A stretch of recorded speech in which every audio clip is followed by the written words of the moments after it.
I love puzzle games. Professor Layton, Ace Attorney, Professor Layton vs. Ace Attorney, which by the way is an incredible game. It's no surprise that I enjoy putting my mind to the test. Over the years, many puzzling games have caught my interest. Games like Limbo, Braid, Sam & Max, and now Art of Balance for the Wii U. The core gameplay of Art of Balance can be summed up into 2 words: stack blocks. So how much fun can you get out of a game like that? Surprisingly, you can get a lot. In Art of Balance, your job is to stack every available block into a tower that's able to stay balanced for 3 seconds. If your tower falls, however, you'll have to start over. And believe me, you will start over. A lot. Like hundreds of times. But not to worry, there is no penalty for making mistakes. And if a level ever feels frustrating, you can always come back to that level later. Though I rarely became frustrated, since the game's environment is designed to be calming. And while you shouldn't expect groundbreaking visuals, the backgrounds are a joy to look at, and the music definitely adds to the experience. Throughout Art of Balance, you will unlock different worlds, which will also introduce new gameplay mechanics, like breakable blocks, and blocks that reverse gravity.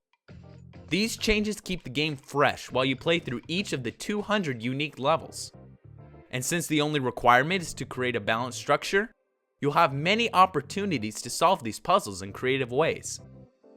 In fact, being able to think outside the box is one of the most enjoyable parts of the game. There's never just one solution. When levels get difficult, it helps to think differently by placing blocks in obscure ways. And since there's no penalty for making a mistake, you're free to make as many rash judgments as you want. Nothing feels more satisfying than winning a level while your sculpture is on the brink of falling. For me though, the puzzles didn't become challenging until reaching the 4th world. And while there are 8 worlds in total to complete, it's a little disappointing that the first half requires almost no thought whatsoever. And if you're a competitive player, you may find the arcade mode even more of a disappointment. And since there are no time limits or scores in arcade, there's also no reason to replay any of the levels.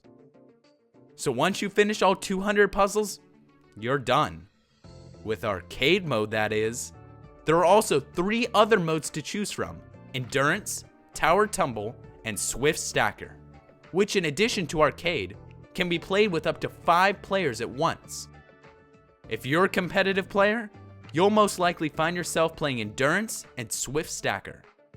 In Endurance mode, your goal is to complete as many levels as possible without making more than 3 mistakes. Your final score is then put on a leaderboard, where you can compare it to your friends and other top players. I found this mode very addicting to play, and I frequently found myself saying, "One more time. Just one more time. One more freaking time. Dang it!" Swift Stacker works a bit differently. This time, you face off another player in real time, either locally or online. But you should expect waiting anywhere from a minute to a half an hour for an online match.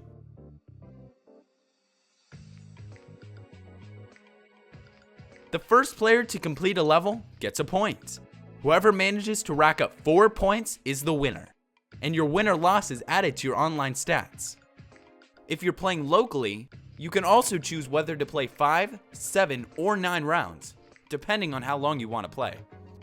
This mode can become incredibly nerve-wracking, especially because you can see the exact movements of the other player at every moment. Tower Tumble is the final game mode in Art of Balance, and the only one that requires multiple local players. So come on, grab your friends, we'll go to very distant never mind. That's copyrighted. In this mode, each player takes a turn placing one of 3 blocks, and the player who causes the tower to fall loses the round. My main problem with this mode is that every player has to have a Wii remote, with the exception of the one who decides to hold the gamepad. This means that in order to play with 4 or 5 players, you need 4 Wii remotes, even though only one controller is being used at a time. And while this isn't a problem for people with enough controllers, it can be a big issue for those of us who don't. And speaking of controllers, in Art of Balance, you have two control options. You can choose the trusty Wii Remote or the handy Wii U gamepad. Your choice of controller will drastically change the game's difficulty. When using the Wii U gamepad, you can choose to use the touchscreen for controlled movements or the analog stick for the precise positioning of blocks. Overall, using the Wii U gamepad allows players to focus less on the positioning of blocks and instead focus on making the overall structure. In stark contrast, if you choose the Wii Remote as your companion, placing each block becomes a tedious activity. But this isn't necessarily bad. If you desire a challenge, using a Wii Remote will work perfectly. But if you want to just enjoy the game for what it is, I suggest using the Wii U gamepad. Overall, Art of Balance has something for everyone. Fun, calming gameplay for an everyday puzzle-solving gentleman, Swift Stacker and Endurance mode for competitive players, and 200 levels with 13 awards for my fellow completionists. And while you shouldn't expect an incredible experience, if you enjoy a good challenge, Art of Balance will give you just that.